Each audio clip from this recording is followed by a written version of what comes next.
2 quick questions to help me get you to the number one thing you're doing wrong when it comes to getting access to capital.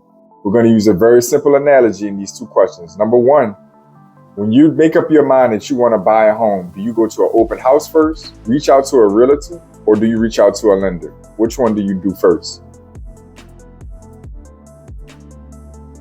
Hopefully your answer was reach out to the lender.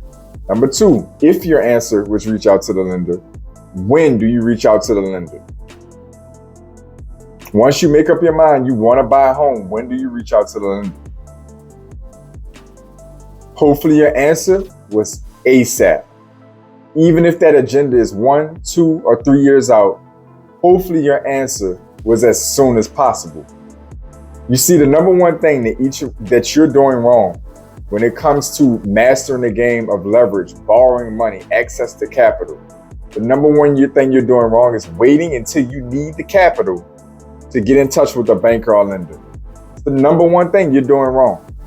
It sounds cliche, but stick to this video. I promise you it's going to make more sense and will change your philosophy on how you manage your banking relationships, your lender relationships, thus going to propel your business, whether that's business ownership, real estate investing, or even if you are a perpetual homeowner.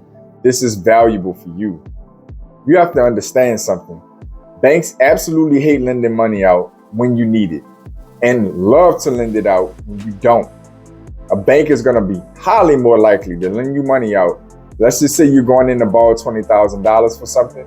You have no banking relationship with them, no money, and either no or poor credit history. And you're going in because you desperately need that $20,000 for something vital in your life. Almost no shot you're going to get that money. You turn around, nothing's wrong in your life, everything's fine, job is stable, family's good, business is good. You have $20,000 in the bank and you go to that bank to get a $20,000 loan. They might give you 40. They value security. The product for banks and lenders is money, and their intention is to get that money back, paid as agreed with interest. That's the objective for them. So when you demonstrate financial prudence and a strong financial resume, and you show stability when you go to that banker and that lender, and familiarity, at that point in time, they know they have a highly likelihood that you understand the game of money. And if they put that money in your hand, that product in your hands, give agreed upon terms in which they want it back, you are highly likely to fulfill that agreement. What happens for that bank or lender? They make profit. They get their product back and they make profit, and they can go out and do it again. That is essential to the game of leverage. When you understand that, then now you position yourself to be an asset to lenders and banks. And once they see you as an asset, you can borrow whatever you want within reason. You can borrow whatever you qualify for. The number one player on your team when you're working through your financial journey as a business owner, an investor of any sort, or even again as a homeowner, the number one person on your team or entity on your team should be your banker or lender. Think about it for a second.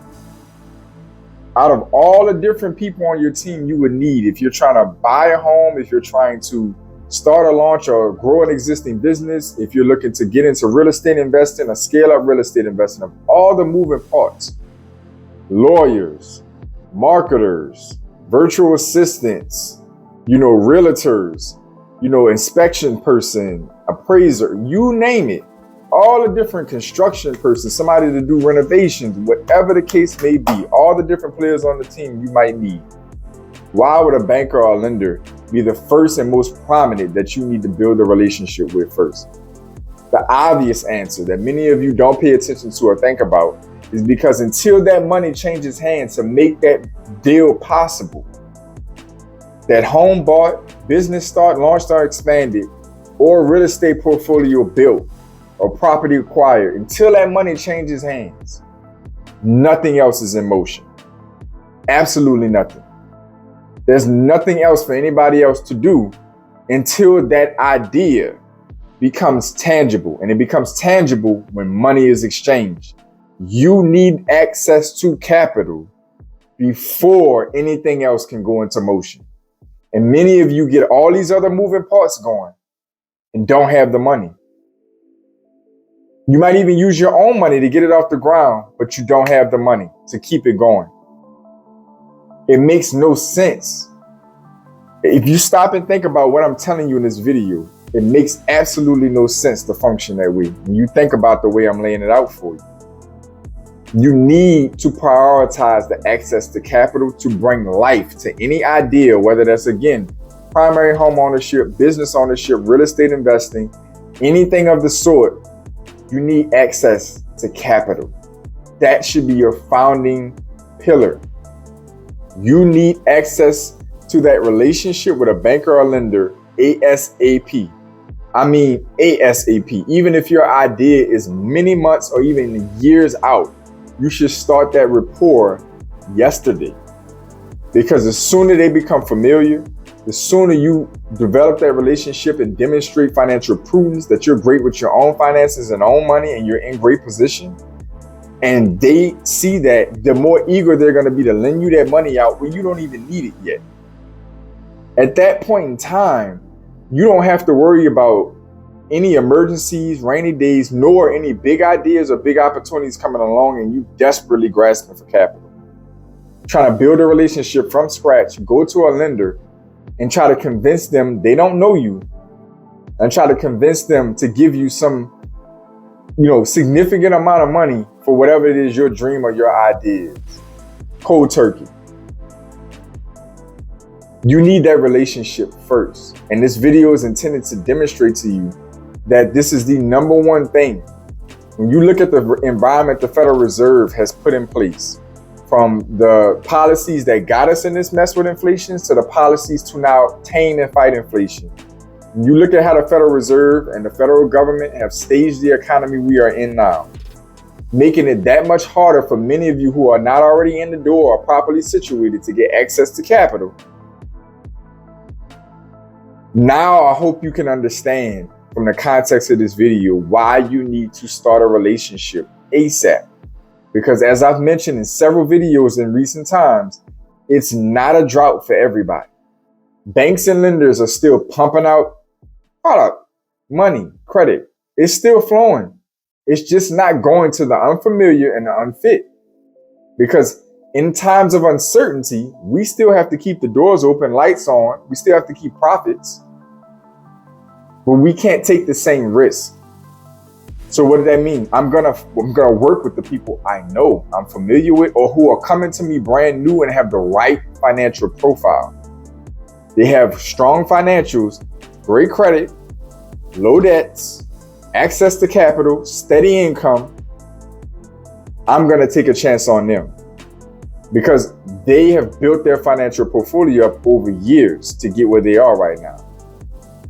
And so if they have that track record, likelihood is they're going to be responsible with my money as well. And I can make a profit. The Federal Reserve has created an environment that is going to make it nearly impossible for you to get access to capital if you're not structuring your financial functions in the way that I'm laying out for you. So your goal that I'm going to leave you with in this video before we wrap up is to strive to get access to as much unsecured personal capital. I recommend a ground floor of about $50,000 for an even number. Whether that's 5 business cards at 5 personal credit cards at $10,000 limits apiece, 3 personal credit cards and a couple personal lines of credit. However that comes about, 2 cards at $25,000 apiece. You should be striving to get a foundational basis of $50,000 in unsecured personal credit ASAP if you don't already have it. Number 2, I'm going to leave you with is you need to have somewhere between $50,000 and $100,000 in installment debt managed on your credit report. Why am I leaving you with these 2 tasks if you haven't already reached them? Because this is great foundational financial reputation on display for lenders for you to start building our relationships. If you already have access to $50,000 in unsecured funding through credit cards, personal lines of credit, ideally through more than one institution, and if you have demonstrated prudence to have managed, paid off, or are in the process of paying off $50,000 to $100,000 in installment debt, This is going to be the foundational pillar that will kick the door down for you in personal, and not only personal credit and funding, not only in acquiring real estate and funding, but in business funding. This is the foundation that you will need to position you for business funding. If you can check off those 2 boxes or expand beyond those 2 limits, I'm putting the ground floor foundational limits down with 50K, 50K, 50 to 100K. If you can exceed that, go for it. Do it when you don't need it. I promise you it's going to serve you in the long run. Your ability to scale, to support yourself through hard times is going to be tremendously different if you follow the framework I'm laying out for you in this video. For all of you who had the attention span to keep up with this video to this point in time, I thank you. To all my pioneers, shout out to you. Welcome back. To my new viewers, thank you and welcome in. You want to discover more about the channel and how to support the channel, links will be in the description below. Other than that, I enjoy bringing y'all this content. I want you to stay focused, stay in motion. See y'all soon. This is JP from Blueprint for Prosperity Network, a channel dedicated to helping you increase your net worth through relationship banking, maximizing your borrowing capacity, the proper use of life insurance, and the ownership of real estate. Like the video, subscribe to the channel. I'm uploading content on a daily basis to help you customize your blueprint for prosperity.